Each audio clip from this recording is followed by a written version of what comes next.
A você que está assistindo esse vídeo hoje, seja bem-vindo. Meu nome é João, eu sou estudante de medicina na UFC e hoje eu vou falar um pouco sobre o ciclo do sono.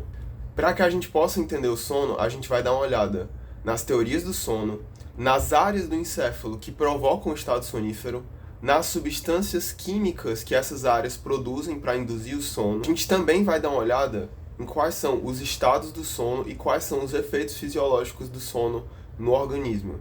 Então vamos lá. E só para que eu possa ilustrar o que eu estou falando de uma maneira mais eficiente, eu vou abrir uma apresentação de slides agora. Bom, galera, já estamos aqui nos slides e vamos logo entrar no nosso conteúdo sobre ciclo do sono. A primeira coisa é que a gente precisa dar uma olhada nas teorias do sono.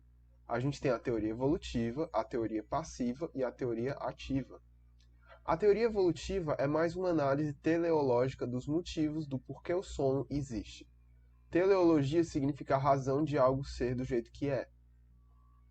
Sono favorece a evolução porque ajuda a evitar perigos noturnos. Então aqui é o seguinte, disse que o sono começou porque criaturas que começaram a ter o sono espontaneamente por um processo darwiniano acabaram por sobreviver mais que criaturas que não passavam pelo ciclo do sono.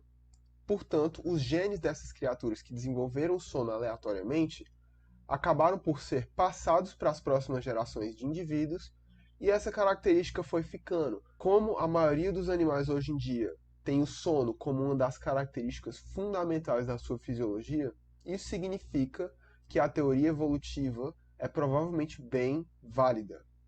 Beleza? Agora, a gente tem também que analisar as teorias passiva e ativa. As teorias ativa e passiva são aquelas que explicam fisiologicamente o que está acontecendo com o nosso corpo. E a gente não sabe se a teoria passiva é a correta, se é a teoria ativa, ou se é uma combinação das duas.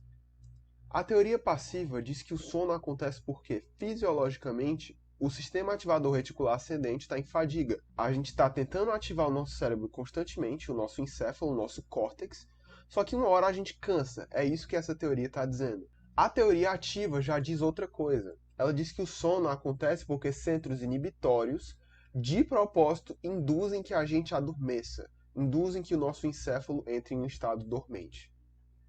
Ok, tendo entendido essas três teorias, a gente passa para o próximo slide. Agora a gente vai dar uma olhada nas áreas responsáveis pela indução do ciclo do sono.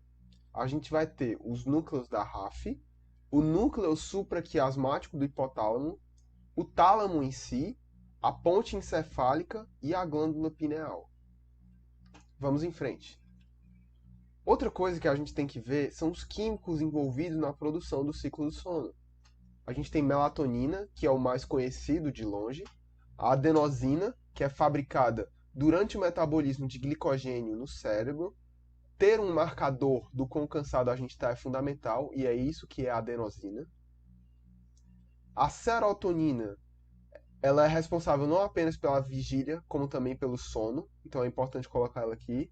A acetilcolina, ela é responsável pela ativação cortical, e assim ela vai ser de extrema importância na manutenção do sono REM, que também é conhecido como sono paradoxal. Isso é quando você está dormindo, mas você tem ondas do sono parecidas com quando você está acordado.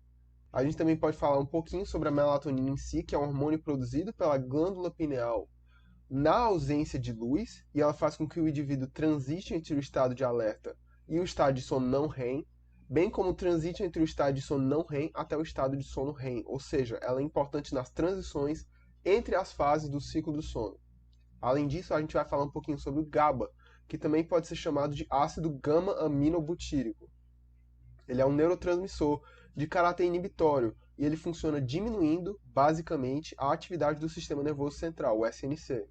E também, por último, a gente vai falar um pouquinho sobre a glicina. A glicina, ela é um neurotransmissor também de caráter inibitório. Ela é liberada, geralmente, por interneurônios inibitórios dentro da medula espinhal, e isso faz com que haja uma limitação da ativação de neurônios motores, o que proporciona um profundo relaxamento muscular no nosso corpo enquanto a gente está dormindo. Ok, tendo entendido essas substâncias químicas envolvidas no ciclo do sono, a gente pode ir em frente e estudar os estados do sono. São dois principais: o sono de ondas lentas, que pode ser chamado de sincronizado ou não REM, e o sono REM, o desincronizado, que também é chamado de paradoxal. Primeiro, a gente pode dar uma analisada no sono não REM, no sono de ondas lentas. Algo importante a se destacar é que a maior parte do sono completo, as 8 horinhas que a gente tem que pegar durante a noite, é gasto aqui. Ele é dividido em 4 estágios, que compõem 3/4 do sono total. Ele também é considerado o sono profundo e repousante. Acontece uma redução do tônus muscular e da pressão arterial, e também a redução da frequência respiratória. Aqui, os sonhos que a gente tem não vão ser lembrados, e as principais ondas apresentadas são a alfa, a teta e a delta. Depois a gente vai para o sono REM, desincronizado ou paradoxal. Primeiro, é que ele é meio curto, ele só dura no máximo 30 minutos, e ele pode, na maioria das vezes, durar entre 5 e 10. Ele vai ter 1/4 do tempo total em que a gente está dormindo, ou seja, como eu disse antes, ele é relativamente curto e ele preenche pouco. Depois, a gente pode dizer que acontece um movimento rápido dos olhos, é isso que significa REM, é do inglês Rapid Eye Movement. Aí a gente tem uma atonia muscular muito profunda, então o nosso corpo realmente não se mexe aqui e é muito difícil a gente acordar. Nesse sono, o encéfalo vai ser bastante ativo e o córtex pré-frontal vai estar inativo. Lembrando que o córtex pré-frontal é extremamente responsável pelo pensamento lógico. O que isso significa? Na prática, se o encéfalo estiver ativo e o córtex pré-frontal estiver inativo, a gente não vai ter pensamento lógico.